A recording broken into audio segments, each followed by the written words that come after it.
Hi, y'all. Welcome to my Lit Lounge, where I interview the authors who have wrecked my TBR, held my emotions hostage, and made me fall head over heels. Today, in the Lit Lounge, we are sitting down with one of my absolute favorite authors. Her stories are nothing short of Black love personified. Every page drenched in passion, joy, and community. She builds entire worlds around found family and tight-knit circles that feel so real you want to move right on in. Her heroines are bold, brilliant, and definitely not to be played with. The kind of women who will love you fiercely and still grab a shovel if things go left.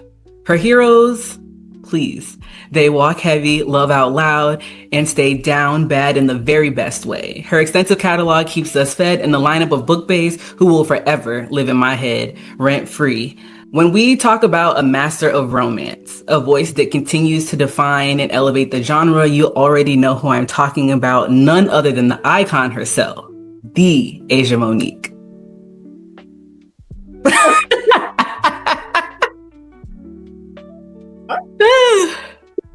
How are you? I'm so excited. I am so excited to have you here. I sped through your catalog like nobody's business. I went from Confidently Lost to the Mafia Misfits in like 3 weeks. 3 weeks is crazy, actually. Yeah. Lost was my very first indie book. I think, let's see, I started with Dear Amelia, and then I was like, oh, I'm out of order, which is on brand for me. So moved back to Confidently Lost, and it was kind of wraps from there. When I made it to the last Mafia Misfits book you had out, I was like, oh, where's the rest? Where's the rest? Yeah. And my friend had actually, she was like, oh, you got to read this one book. You'll love it because she's an assassin. And it didn't dawn on me until later that I was like, oh, this was the book that she was talking about. Gotcha. Wow. She knows me so well. Period. Because we love us a good assassin, okay? So one of my favorite things about your books is the found family and the tight-knit community, because as much as I love the romantic pairings, the friends are top tier. So are your friends just as lovingly chaotic as your friend gets in the books? My family. So I come from a big family. I have a really, really, really big family. I have 5 siblings. So that, yeah. So when you see like characters with like hella siblings or like a lot of cousins, that's my family. Where do you fall in the lineup? Are you older? I'm number 3. Okay. Yeah. So I have 2 older brothers and then everybody else is younger than me. And I only have 1 sister. I was the only girl till I was 15. So. Okay, same. I'm the only girl. So I have 1 brother. Then on my mom and dad side with my first cousins, I was the only girl up until my younger cousin was born, and I was definitely a teenager at that time. Yeah, I was 15. I was like, this is a crying baby in this house. What is happening? Now she in college, girl. Her sophomore year of college. I said, this is crazy. It's getting out of hand. It gets to a point. Yeah. It gets to a point. Like, who told you to grow up like this? Girl. I was talking to my students and I was like, yeah, because back in 2000, and I was like, wait, y'all were not actually around. 2000 is so crazy. Yep. I was like, every year, I definitely get older. I'm getting younger. I'm gonna start aging backwards. You're like, how old are you? So in your bunch of chaotic family and friends, who is if you needed to bury a body, who is the person that's going to show up with a shovel? I am so serious. I can call any of my brothers. Especially, so I don't have my youngest, he's 2 years younger than me, but everybody thought we were twins growing up. So that's literally what I call him, twin. And that's what all my friends call him, twin, literally. So he, for sure, that's the first call I'm making. Because he immediately like, where we at? Where we going? What we doing? But everybody else, they got people lined up for like every step. Twin gonna help me get the body out the house and in the ground. Everybody else, I got somebody to help with like covering everything up. You know what I'm saying? Actually, let me stop talking because it's too much. It's going online. Okay, so moving this to the hypothetical fictional realm, right? So right. If your MMCs is pulling up with a shovel. MMCs? Finnegan is definitely coming with a shovel. He's coming with a shovel for sure. Rocco probably got the body over his shoulder for sure. Honestly, all of them coming with a shovel for real. But if I had to choose one, probably Finnegan. Just because I know he's going to be with the shit. He don't care. He ain't answering no questions. He's probably going to be the one to not ask any questions. Yeah, Luca gonna want to know what happened. What was going on? What happened? He too nosy. He need to know what was going on. Enzo probably gonna be looking at everybody like they're crazy. Like, are y'all good? What's happening here? Not for nothing, but the Black brothers are probably also like, if Oh, they for don't sure. ask They with the questions shit. beforehand, they're asking questions after the fact. Absolutely. They want the tea. Especially Sharif. He want to know why that happened. So one of my favorite things about your books is not just your men, right? It's your women, because they're the ones that, I don't know. It's like there's technically two main characters, but really the women are like the stars of the show, and the men are just like loving grizzly bear type of supporting role type situations. Purpose. I was gonna say, what is the meaning behind the badass women? Because I grew up with badass women. So I just couldn't fathom. And it's not even about, because I don't really believe in the whole, I mean, there are characters that I've read before where I was like, she was a little too weak for me. Just a little too weak for me. However, I don't want to believe that, oh, these characters are weak. I don't like that label on female characters, because you never know, especially when you read the story. I think a lot of times readers don't take into account what the character has been through that made them that way. And a lot of times, though, readers probably see themselves in that character, which makes them not like that character. So I can understand that too. But I'm just like, no, my mama was a G. My grandma, they called her Pepsi. She walked around with a 2x4 and a goddamn razor blade under her tongue. She's from Philly. Like, I just grew up with, like, and I also feel like I was probably a hood nigga in my past life. I had to put that in the characters as well, in the female characters specifically. My first time meeting you, I remember thinking to myself, I was like, oh yeah, she's the one. Yeah, and not the two. Yeah. And not the two. Absolutely. It's very true. I think too, like, when people meet me, they never expect me to be a Cancer. Like, we go just slide into Zodiac real quick, because I'm so the most nonchalant, but will smack you in the face. Oh no. When I realized you were a Cancer, I was like, oh, and that explains the love, because as a Scorpio, I was like, I get it. You're a Scorpio, so it's almost all the men in my family. Now, Scorpio men. I know. Just a little. I already know. Also, I have this theory that October Scorpios are really who the stereotypes are about, and that November Scorpios way more laid back. My personal theory. Interesting. I'm gonna keep my personal opinion. We don't turn up too bad. All I'm saying is most of the men in my family are November Scorpios. So, and the only one who isn't, he's 12. So there's that. Well, definitely gonna show up every time. But you know, and will. Okay, so before diving back into your catalog, let's play the first round of Fast Five. Okay. So these are all questions that I have based on you as a writer. Okay. So the first one is, the book bae you'd want is your personal bodyguard. My personal. This is supposed to be fast. You're supposed to. Rocco. Okay. I do love that man down. You be the bodyguard.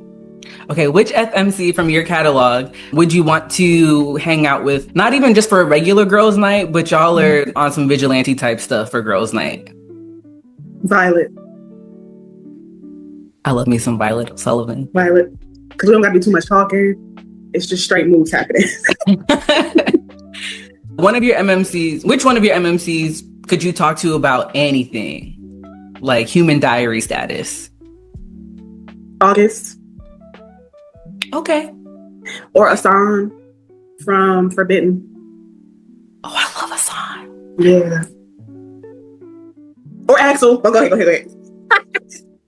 Yeah. I thought you'd have picked like Ezekiel or Sheldon. And you know them too, but my mind immediately was like, actually my mind immediately really went to Asan, but then I was like, August. So yeah. Asan. Yeah. Okay, which couple gives the best banter? I don't know. The best banter? That's hard. I don't know. You tell me who you think is the best banter. For me, now me turning the question on you. Oh man. See? The last one from this Love in Seattle series. Oh, Ishmael and Sawyer. Yeah. Love them. Okay. And then I don't know. Nova kept Mr. Brooks on his toes for sure. You know what? Yeah, she did. I didn't even think about them. That is so true. Oh, but then you have Lilac. See? Oh, Lilac and Ezra, you so right though, but you're not wrong. You're not right. You're not I love wrong. those two down. Like every single conversation they had, I was like, I like it, Ezra. You're not wrong. giving Ezra the blues out here. That is so funny. All right, so who's more dangerous? Your heroes when they're in love or your heroines when they're protecting theirs? Maybe equal? Because I feel like it's equal. I'm gonna say the FMCs are more dangerous when they're protecting, for sure. I was pushing it a little bit. Yes. The FMCs are by far more dangerous. Because it's like, oh, I fell in love with him and you messing with him. I just think, like, yes, they both have a lot to lose, but the FMCs be moving around like they don't have nothing to lose. Because they know they man is coming for them. Yeah. Like, homegirls is coming for them too. That's also the thing. Like, not only is my man coming for me, but my homegirls is right here. So I think that's it. Okay. Yeah, you're right. When, was it Gianna? Were they at the Violet's wedding? And somebody was talking her crazy. And I was like, oh, I'm just waiting for somebody to pop out.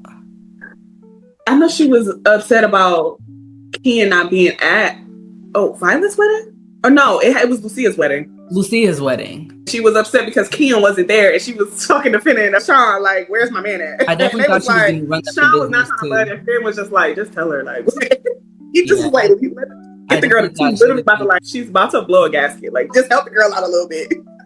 I was kind of hoping for a moment where the FMCs would get together and just kidnap one of the MMCs just because. Like, maybe they had a pregnancy announcement or just something, but they just decided to roll up. That would be a funny, like, prompt for Patreon, though. Like, one of them getting kidnapped. It would have to be somebody that would, like, think it's funny in the end. Probably Finn, dumbass. Because Luca would not find that shit funny at all. I was going to say, it can't be Luca, it can't be Enzo, and it cannot be Sheldon Black. No, absolutely not. He airing that bitch out. Sheldon is airing that bitch out here, and he gonna be like, and this is what y'all get for playing with me. Another thing that you do that I'm absolutely obsessed with is the way that you write the, like, little moments that make me smile. There's a scene in Monroe and Sheldon's book where Monroe is crying and Mateo is like, so who has to die? Because there are tears. And yeah. I was like, oh. Also, she don't cry. So what's the problem? Like, her crying was an issue for all of them because they was like, we ain't never seen this girl shed a tear in our life. What's happening right now? You also have a habit of writing men that kind of straddle that line between, like, being real smooth and being a menace. Mm-hmm. Mateo King is one of your characters that's definitely over the menace line. How do you know when you've gone? Have you ever said, ooh, I might have went too far with the menace behavior with this one? Too far. Not at all. Too far. No. Maybe I'll get to that point one day, but I haven't gotten there yet. So I know you have said before that, like, you really like knowing your characters and the characters kind of run the plot a little. Do you have to, like, how do you know where the end is? Because you write a lot of interconnected standalones. How do you know when that person's book itself is, like, ending? I don't. So I know when I get to the end of a book, it's not really the end. For instance, like with, I don't want to say any of the books really. I'll get to like I'll know how many chapters a book is going to be. Let me start there, right? So at least I know that. I know, like, oh, I want this book to be 50 chapters or 40 or 30 or 20. It don't matter. However many chapters I decide. When I get to that chapter that's 5 chapters before the end, I stop right there. I read everything back, and then I decide what the end of the story is. That's how I decide. So I don't, or at least the characters help me decide, because when I'm reading the story back, I'm like, okay, we need to address that. Okay, we need to address this. And then I'm like, okay, where do the characters go from here? And once I'm addressing the things that need to be addressed towards the end of the book, the characters kind of wrap it up themselves. Like, okay, we know where we want to go from here. Now that we've wrapped up these little loose ends, it's really just my mind just takes me there, honestly. So what does character development look like for you? Because I've heard people say that they can hear the characters in their head. Sometimes they show up in a dream. Other times they're talking with a friend and they're like, all of the above. The problem. Yeah. It'll come to me in a dream. I'll be driving and be like, just driving. Oh, I figured it out. Or like, I might stop, because there's sometimes where I'll get to a chapter and I cannot finish it. Like, I'm just sitting there, like, just staring at the screen because nobody's talking to me. Mm-hmm. And I personally am like, if I just try to force the scene because no characters talk to me, I'm not gonna like it. I'm gonna go back and read it later and be like, girl, what was this? So I have to let like it naturally happen. I will literally not write for weeks because one chapter is not finished. Now, sometimes I will put a placeholder. I will put like, I'll skip a whole chapter or I'll write a little bit because I know what a little bit of it is about. And then when I get to that point where I'm stuck, I'll just put come back later with a little and highlight it and bold it and then move on. And then sometimes writing the chapters after it helps me figure out what was supposed to go in that chapter. For the most part, you're writing straight through from beginning to end. Only thing I know when I'm writing a book is the characters' names, like their background. That's it. I don't know nothing else about the story. I don't pick tropes beforehand, none of that. I just let it happen. This is probably something like really nuanced, but I love the matchup of the character names. Every single one of your matchups, I'm like, oh, I really like those like names together. That's on purpose. I need it to sound good to me. If it sounds good to my ears, then I'm like, okay, this is good. You had me a little choked up when I realized that like the Echo of Forever and then Echo and I was like, whew. No, because my best friend edited that book and she was like, she's so funny. She was like, wait, hold on.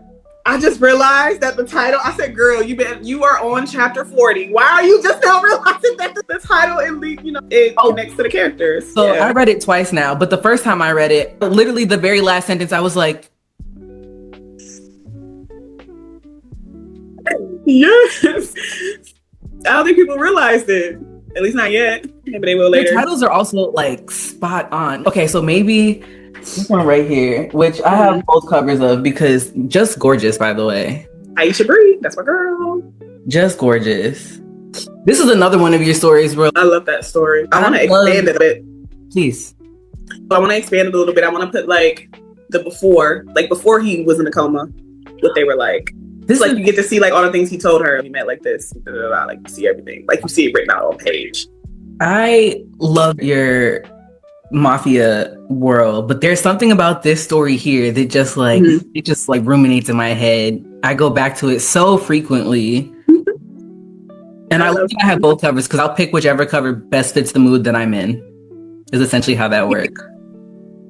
And you know what? Because one of them do give a little like it's raining outside. So that one back there.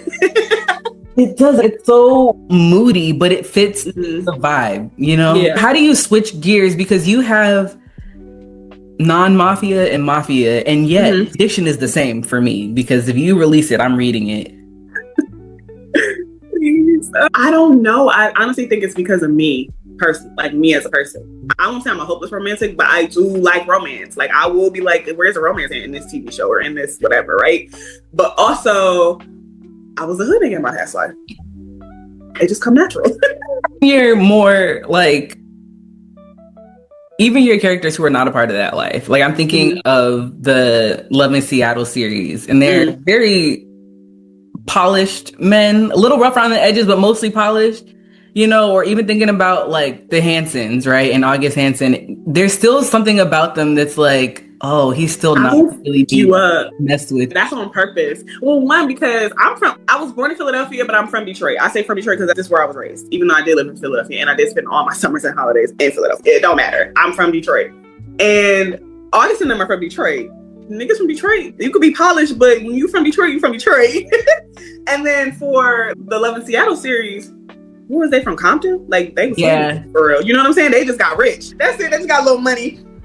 That's all. Yeah. And their dad is probably like, if we're talking side characters that I absolutely love, their dad is great. I love their dad. Definitely love their dad. So because your catalog is not small by any means. I've been publishing since 2018. How many titles do you actually have? Because in my head, I always say over 50. There are about 12 books that are not on Amazon anymore. To my dismay, I can't tell you, I have been on Craigslist, eBay. I have tried to hunt them titles down, okay? I was like, somebody somewhere on a black site got these titles. There's about 12 books. So if we include those, we're definitely well over 6 books. Well over. However, because those aren't up, I think I'm at like 47-ish. Like we're close to 50. What would I have to do? What edition would I have to go on to get my hands on the 12 books? The goal was to like rewrite them eventually and re-release them as like something new, same characters, but something new, or like at least expand it.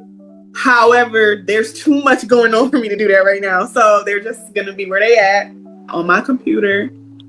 And advocate and probably gonna stay there forever, honestly, truly. I ain't gonna lie. Because I don't have the time. I know. I really wanted to drop. I was gonna say just drop them on Patreon. But the thing is, they need to be rewritten. They need to be rewritten. They need to be like edited again. They need to be changed. Like my writing style is completely different. I know you've read Confidently Lost. My writing style from Confidently Lost to just say like, and then Life is Beautiful is completely different. Same style and in the way that I write my characters. However, the way I write in general, I've grown as a writer. So those books, I can't release them just because when I read them back, I'm like, oh. I will say that I can definitely see the like growth in the writer's journey between Confidently Lost and now, but I still love Confidently Lost. No, I love Confidently Lost, and I love the Flower Sisters. All of those was written while I was getting my creative writing degree, and then I got my creative writing degree, and what came out, and then Life is Beautiful came out, and then the rest of those books came out. Like I feel like as I was getting my degree, my writing changed. The progression of the Flower Sisters, I can see like the difference. Yeah. Now I would say, sis, you ate down with them writing the Flower Sisters for real. They're my girls. I have certain books in your catalog that I frequently go back to. They're like comfort reads. You ever read one show just because, you know? Mm-hmm. So if I'm ever in a writing Criminal Minds. Okay, that's a wild show to just. I know. I will rewatch it over and over again. Don't care.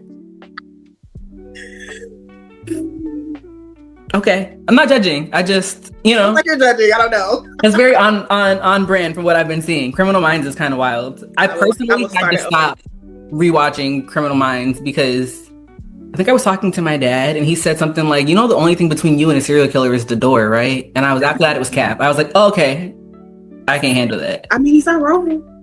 And this is why I continue to reread your catalog because that's why I'm gonna keep watching Criminal Minds so I can spot a serial killer. I know an unsub when I see one.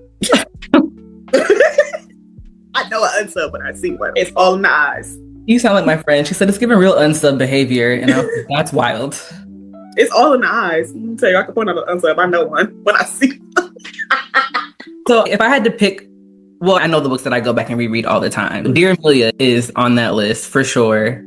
Probably Magnolia. Well, no, Daisy and Blossom are my two favorite Flower Sisters. But the book I go back and reread the most is Craving a Thug's Love. There is something about Sheldon Monroe that I absolutely love. Yeah, I love them. Because they were my first, if we want to be technical. They weren't my first like book where I was like, oh, I want to kind of write about some different characters. Like I think they were my first indie.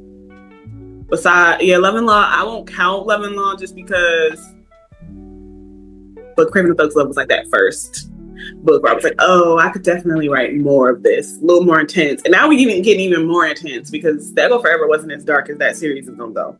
The next book, The Echo Forever definitely gave more like almost dystopian. Yeah, it's the darkest book I've read from you, and I still ate it up in a matter of hours. The next one, I don't know how they're gonna feel about it. Well, I'm excited. It's okay because I'm still gonna write it. That has me super excited. It's gonna be a gradual lead to dark. So let's play a round of plot twist roulette. The question I always start with is, what is the wildest plot twist you almost added to a story? Almost added? Well, that's interesting. Because almost added? Or do you add every wild plot twist? Yeah. I'm literally like, was there a plot twist I didn't add? Because I don't think about the plot twist. They happen on their own. That's how Simple Vow ended up the way it was. Because I didn't plan that. That happened on its own. I was writing that scene and I said, girl, I literally stopped and said, what the fuck is this? Literally like, hello?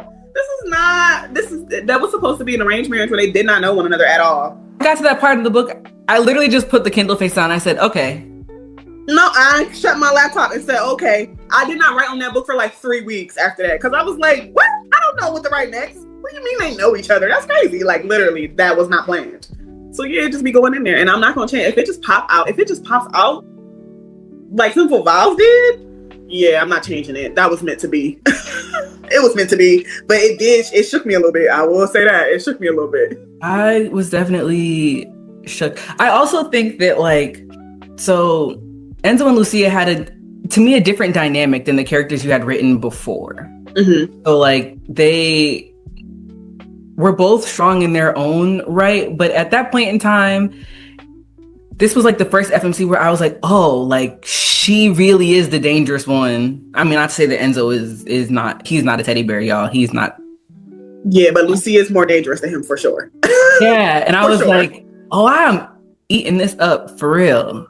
Yeah. What made you write her in the way that you did? Because she is an assassin. Yeah, I knew that because it was book one in this new series, and then I'm writing about something that I've never written about before. Like this female character, you either want them to love her or you want them to hate her. And when I say you want them to hate her, I mean like purposefully. Do you want them to love her? Or do you want them to hate her? Because the hate on a female character or even a male character, that's love. Like I did what I was supposed to do. Yeah. I wrote a character and you hate them so much that you're like, even when it comes down to a review, you lower your review because you hate that character so much. I did what I was supposed to do. And I was like, do I want them to hate Lucia or do I want them to love her? When I started writing the character, I said, they're going to love her simply because she's just as unhinged as these other male characters that they read in books. You know what I mean? Mm-hmm. So I was like, yeah, I'm going to stick to that plot when it comes to the female characters in this series. Like you're going to love them just because they don't take shit. And just because, like, yes, I met this man and I'm falling in love with him, but that does not mean that I need him to take up for me. I feel like all the female characters are a little bit more dangerous than the male characters. I think they all are. Yes, but like Lucia and, oh man, which one is Rocco's wife? Oh, Gaia. Are in a class all their own. I do agree with that. And they're cousins. It makes sense, right? It's the way that she turned up at the girl who confronted her in the bathroom. He was like, oh. Yeah, she was. And her dad was, I was like, that apple fell under the tree. Yep, that was on purpose. I said, because for Gaia, I knew that she's a soft girl for real. Like at her core, she is. But her father is still her father. So there was no way that she could just be this super soft girl when she grew up in a household with that man. You know what I mean? There's no way. There's no way that she could be super soft. So I was like, you know what? She gonna get out there. She gonna show her ass just a little bit, just to show you, like, do not fuck with me. Do not fuck with him, please. It was the way in which, like, because technically, aren't Luca and Lucia related to Monroe? Girl, they might be. I'll be forgetting. Don't quote me on that. But it was which, like, I can see threads of Monroe, like, in her. They're not related, but Lucia and Monroe are friends. I loved watching. Yeah. It's the way in which Guy was both, like, very soft and then a little to the left. Don't make me lean to the left a little. Like that's what she really. That's how she is. Like don't make me do that, but I will. But don't make me. Everyone else is they're dangerous, but those two, Lucia and her, just like I'm thinking of everybody else. Because even the men are like, all right, well, we really don't want to upset either of them. Well, Finn didn't give a at all. He did not care at all. He said, "I'm just looking for Violet. I don't give a fuck what y'all talking about." So funny. I said that like Finn and Sharif are probably. Well, I don't know. Mateo was very. I don't give a fuckish either. Was he? A little bit, yeah. I need to go back and read Mateo's book. I know people didn't really like him a lot because he was a sad boy. That's what me and my friends call him. It was the fact that I love Mateo down. I loved his book. I felt like it was just different from the other books, and that's why people were like, "Oh, it's okay though." I don't showing up is some mafia meetings, and you're not even a part of. Like you got your own mafia crew. You showing up to your friends' mafia meetings. Having an opinion is wild. Pull up on the crime scene just to get access to your pregnant wife. Like just Mateo was a lot. Yeah. Have you ever written something where you were like, oh, this character kind of teed a little bit? Do you just let them be as unhinged as they are? I mostly just let them be. It depends though, because sometimes there are things that I don't want to put where I'm crossing the line a little bit now with like where I went with the Echo Forever and where I plan to go with the rest of that series. Prior to that, there were a lot of things that I didn't want to put on page, but it had nothing to do with the characters. It had to do more with the theme of the book, like what the characters were doing. For instance, like the sex trafficking stuff. Like I didn't want to put it on page in that series, and then obviously we started putting it a little bit on page in Echo Forever, and then that next book is straight. Like I just let it be. I try not to like hold myself. or hold the characters back. Because I don't know. I'm liking the darker themed books from you and the way that you are exploring those themes. Although, granted, when I read Confidently Lost, I think we would end up at the Echo Forever. I didn't either. Never did I think what I would end up here. Never. But my mind just takes me places. Like, I don't know. It's being a creative is so funny because your mind just be like, you could write that, you could do that. Or I might watch something and be like, that's how Love and Law popped out. Because I was watching Blue Bloods. I said, what if everybody was niggas? And then came at a time where, we wasn't really, we still don't. We ain't never have, for real. You already know where I'm going with this, but I ain't gonna get too deep into it because they watching us now. That's fact. Yeah. You had me, I read Love and Law, and so my dad is retired now, but I was like, what would you do if I brought home, like, King of the Mob or something like that? He was like, are you for real right now? And I was like, yeah, like, I genuinely want to know. And then he had, like, a series of questions, and I was like, oh, so this is, like, not acceptable. Noted. Yeah. Keep my day. Definitely, you were living in a fantasy world at that point. Yeah. I always said if I was written by Asia Monique, I would definitely be on the mafia side of things. Yeah. I'm going to ask people that question now. I know who I would be married to. Who? It's going to be Sheldon or Luca. I can see that. There's something about Mr. Black that just, like, that man is an archetype. I love him. Definitely giving his kids some books. Love that. Okay, so what is there a difference in how you write between And Then Life Was Beautiful and then The Echo of Forever? Because both of which read like cinema. Like, I could sit down and watch these on TV. They are very different in, like, book personality. No. I think my brain just can easily switch back and forth between... Because In Then Life Was Beautiful, it came out before book 5, I think. Mm-hmm. So, no, I don't... Because my process is so chaotic. I feel like wherever if I just sit down and think about, like, okay, what I want to write, what do you want to write next? My mind will just be like, I'm going to write something contemporary. I want to write something really mushy. I want to be like, nah, let's have a shootout. Let's have a shootout. He said, I want to write something really mushy. Nah, there's got to be shots fired. Yeah, let's have a little shootout. It's me, because sometimes, like, what I used to do, or how I used to be, I should say, is I would get excited about an idea, and then I would be like, okay, no, this is next, because I'm so excited about it. In my mind, I'm thinking about it. Then I'll start it, and I'll be like, oh, it wasn't ready for me to write yet. And so I have to sit back and think about all the ideas I have, right? Like, ideas that have formed, not just like, oh, I want to write about a doctor that... No, I mean, like, they have fully formed. Like, I know the characters' names, etc. Those ideas. I'll read, because my notes app is just full of notes on books and characters, etc. I'll read the ones that I know are fully developed or developed enough to start. I'll read them and I think about them for a couple of days. I'll go to sleep, I'll wake up thinking about them. And if I start to dream about certain characters more than the other ones, I know which one. Like, okay, no, that's the story. That's where I need to go. So that's how I do it. And that's why I had to switch out. Like, that's why I Knew Life Was Beautiful came out in the middle of me releasing Mafia Misfits, because I felt like I was also in a slump a little bit. I was so used to writing contemporary all the way up until Simple Vow. And then I got 4 books into the Mafia Misfits and I was like, oh, I'm going through something right now inside me. Like, I felt like I can't finish this series for some reason. And maybe because it was only supposed to be 4 books. Initially, that was the plan. 4 books, that's it. Move on to the next. Turned into 7, about to be 8. Like, that's wild to me, but yeah. So it just depends. It depends on where my mind takes me, basically. You haven't given us a part 1, part 2 yet. Was I not upset that And Then Life Was Beautiful dropped in between the Mafia Misfit series, because I was ready for the next one? But then I read And Then Life Was Beautiful and I was like, oh, okay. I'm no longer upset because this was fantastic. But I be stalking them release dates, like, oh, this popped up? Okay, put that on the calendar. Do you write more than 1 book at a time, or do you focus on just the one and then? One at a time, because I tried to do 2 at a time one time. It was a mess. I don't know how people do it. Because I'm very forgetful already. I have to write down everything. I will literally forget a character's name in the middle of the book while I'm writing. I will change a character's name and be like, what the fuck is this again?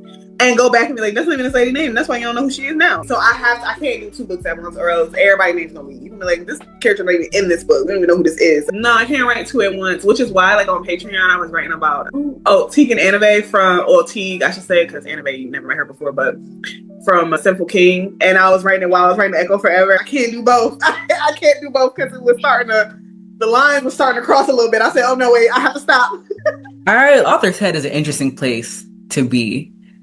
I want to see the inside of it. I can't remember who I was talking to, but they were talking about how they wrote more than one book at a time, but the books that they had said that they were writing at the same time were like 2 completely different vibes. And I was like, how in the heck did you manage to do that? Can't do it. Not me. So very clearly, you're also a reader. Absolutely. I was a reader before I was a writer. Who is it that Asia Monique is reading? I'm reading my homegirls, of course. Jail Seekers, Tasha Bishop, Shanice Lola, who's also my editor on this book, on Echo Forever. Y'all did a joint book together, which was awesome. 2, 3. Yeah, 3 joint books. Okay. Oh, yes. Yeah, that's my best friend, my bestie. Like Amir and Sanjay, and we're going. D Rose. I'm reading some D Rose. I'm reading A. Valdez. Behind me, this is all the stuff I'm reading. Casey Mills, Danielle Allen, Kennedy Ryan. Oh, I love Danielle Allen. Alexandra Warren is up there. Aisha Bree. Some of these books I ain't read. I just bought them because I was at events. Like, my laptop currently is sitting on a stack of books. All the books that are on the bookshelf have been read, but the books that are on this side of the screen have not been read. Oh my god! My newest bookshelf is on back order, so they will just continue to live on my end table until I. Girl, listen. Okay, so next round of Fast Five. Now, these are, again, based on you as a writer. So I'm asking you which one you prefer to write. Okay. Right. So the protective alpha MMC or the quiet, secretly obsessed MMC? Quietly, secretly obsessed. Yeah. Okay. I like that. So sweet talkers who praise you endlessly or silent types who let actions speak louder than words? Can it be both? A little mix. Okay, say it again. So, sweet talkers who praise you endlessly, silent type who let actions speak louder than words. I'm gonna say actions. I'm gonna do the silent one where actions speak louder than words. Even though I really, truly want to say the sweet talker. You be writing some sweet talkers, and some of those lines live in my head rant free. Listen, that's what I'm like. But it be both though. They be sweet talkers and they be showing it. That's why I'm like, can it be both? But if I had to choose one or the other, I would go with the one that shows. For the writer. Really do be sweet talking. Some of your FMCs be sweet talking as well. Oh, yeah. Let's see. Okay, so playful spice with laughter or the intense spice that leaves you speechless? Intense. Fuck all that playful shit. Who cares? I don't know. Blossom and Roman were pretty damn playful. Yeah, but like, fuck all that shit. Okay, so readers falling in love with your MMCs or readers seeing themselves in your FMCs? Readers seeing themselves in FMCs. Because men are just there to be men. Decoration. Yeah. So, writing the fierce FMCs that don't play or crafting the down bad MMCs who fall first? The down bad MMC who fall first. Because you're supposed to love me as soon as you see me. Why are you here if you don't? I said the same thing. Okay, so me and my friends were enthusiastically debating. Because I love an insta love. And I don't even mean like insta lust or insta chemistry. Like, no, I like when he looked at me, he's like, oh, mine. And they were like, yeah, but you still gotta have story. And I'm like, there's plenty of story to be had. And I'm like, really? That's when they're like, well, who would you recommend? Asia Monique, please. And make sure they know that I believe wholeheartedly in that myself. Like, you have to